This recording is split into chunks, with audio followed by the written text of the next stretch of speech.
नमस्कार दोस्तों, मैं हूं आपका दोस्त। तो आप देख रहे हैं डेवलप वॉइस यूट्यूब चैनल। हमारे डेवलप वॉइस यूट्यूब चैनल में आप सभी का स्वागत है। जब कभी हम रात में खुले आसमान की तरफ देखते हैं तो सोच में पड़ जाते हैं, किसने बनाया होगा इतना बड़ा आकाश और टिमटिमाते तारे। ये चाँद और हमारे पृथ्वी की उत्पत्ति कैसे हुई होगी, पृथ्वी पर जीवन की शुरुआत कैसे हुई होगी, प्रारंभ में पृथ्वी की संरचना कैसी थी, या ऐसे कई सारे सवाल आपके दिमाग में चक्कर लगा रहे होंगे और आप इन सारे सवालों का जवाब ढूंढने की कोशिश ज़रूर कर रहे होंगे। तो आप बिल्कुल सही वीडियो देख रहे हैं। हम इस वीडियो में आपके सारे सवालों का जवाब देंगे। आप इस वीडियो को पूरा ज़रूर देखिएगा। इस वीडियो से आपको सौरमंडल के अन्य ग्रह, उपग्रह, एस्ट्रोनॉइड और उल्कापिंड के निर्माण के बारे में स्वतः ही पता चल जाएगा। लेकिन इससे पहले हम यह जान लेते हैं कि हमारी पृथ्वी सूर्य से अन्य ग्रहों में क्रमशः तीसरे नंबर पर है और हमारी पृथ्वी ही सौरमंडल में एकमात्र ऐसा ग्रह है जहां पर जीवन संभव है। हमारी पृथ्वी एक स्थलीय ग्रह है। तो चलिए जानते हैं कि हमारे पृथ्वी का निर्माण कैसे हुआ। हमारे पृथ्वी के निर्माण की प्रक्रिया सौरमंडल के निर्माण की प्रक्रिया के साथ ही शुरू होती है। हमारा ब्रह्मांड तो लगभग 14.25 अरब साल पुराना है। आज से करीब 15 मिलियन वर्ष पहले अंतरिक्ष में बहुत सारी गैसों के एक साथ मिलने से बहुत बड़ा धमाका हुआ था और इन्हीं धूल कण और गैस के ठंडे बादलों से सूर्य का निर्माण हुआ। इसी धमाके के बाद बचा हुआ धूल कण व गैस सूर्य के चारों ओर एक डिस्क के आकार में घूमने लगे। छोटे छोटे धूल कण के टुकड़े अपने गुरुत्वाकर्षण बल के कारण आपस में जुड़ने लगे। ये धूल कण सूर्य की परिक्रमा करते हुए इतने ही दूर गए जहां तक सूर्य के गुरुत्वाकर्षण बल की पहुंच थी। करोड़ों वर्षों तक सौरमंडल में मौजूद धूल कण और गैस आपस में जुड़ते रहे और फिर कोर का निर्माण होता रहा।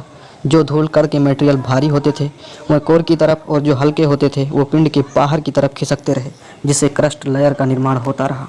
यह कण आपस में जुड़ने की प्रक्रिया के साथ साथ बहुत बड़े पिंड का आकार लेते गए। लेकिन यहाँ हम पृथ्वी के निर्माण की बात कर रहे हैं। अब यहाँ तक तो आप पृथ्वी के ढांचे के निर्माण की प्रक्रिया के बारे में तो आप समझ गए होंगे। निरंतर पिंडों के टकराव के बाद एक समय ऐसा आ गया जब पृथ्वी से पिंडों का टकराव धीरे धीरे बंद होता गया और इसी तरह से हमारे सौरमंडल का निर्माण हुआ तथा धीरे धीरे सौरमंडल में मौजूद ग्रह और उपग्रह का निर्माण होता गया। हमारी पृथ्वी भी नवनिर्माण के समय बहुत ज़्यादा गर्म थी, लेकिन समय बीतने के साथ साथ वह थोड़ा बहुत ठंडी होती गई और इसी के साथ पृथ्वी ने अपनी गुरुत्वाकर्षण बल से अंतरिक्ष में उपस्थित उच्च गैसों को अपनी ओर आकर्षित किया।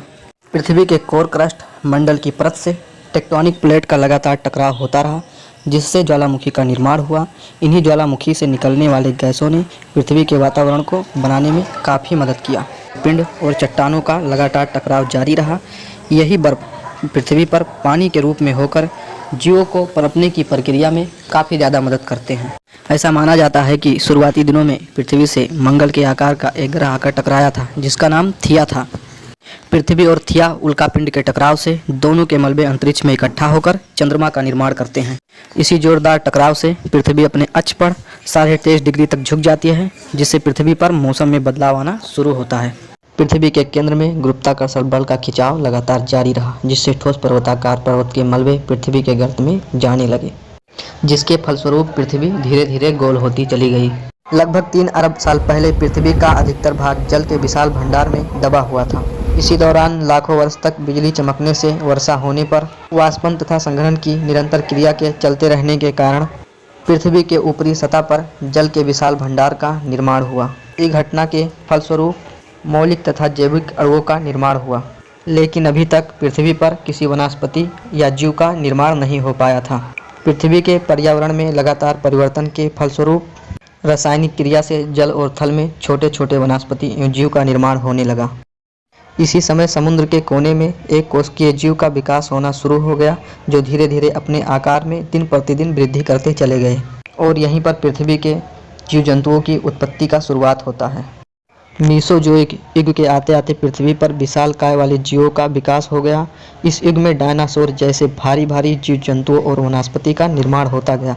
लेकिन इसी बीच एक खगोलीय घटना घटी। लगभग 6 करोड़ वर्ष पहले किसी एस्ट्रोनॉइड का पृथ्वी पर गिरने से डायनासोर जैसे विशालकाय जीव का अंत हो गया और यहीं से शुरुआत होता है दूसरे युग का। आज से 7 करोड़ वर्ष पहले के युग को सोनोजोइक युग कहा जाता है। डार्विन के बताए जैव विकास के अनुसार वनमानुष यानी वानर का विकास इसी युग से आरंभ होता है। जो कि आज प्रेजेंट टाइम में उपस्थित मनुष्य के पूर्वज हैं। वो पहले बंदर हुआ करते थे। कई वर्ष बीत जाने के बाद धीरे धीरे यही आदि मानव आगे चलकर मनुष्य के रूप में परिवर्तित होते गए। आदि मानव समय के साथ अपने अंदर कई बदलाव करते गए, जिसके फलस्वरूप मनुष्य का विकास होता गया, जो कि आगे चलकर 2 करोड़ वर्षों के बाद आज का यह मनुष्य अस्तित्व में आया। मानव होमो सैपियंस आज का ही विकसित प्राणी है। मानव ने अपने बुद्धि के बल से कई आधुनिक तकनीकों का खोज किया। ऐसे ही जीवन की विकास की प्रक्रिया आगे चलती रही। अगर इसी तरह विकास होता रहा तो आगे चलकर अत्यधिक विकास होगा। ये तो एक कल्पना का विषय है और अभी भी मानव के विकास की प्रक्रिया लगातार जोरों से जारी है। आशा करता हूँ कि ये वीडियो आपको काफ़ी पसंद आया होगा।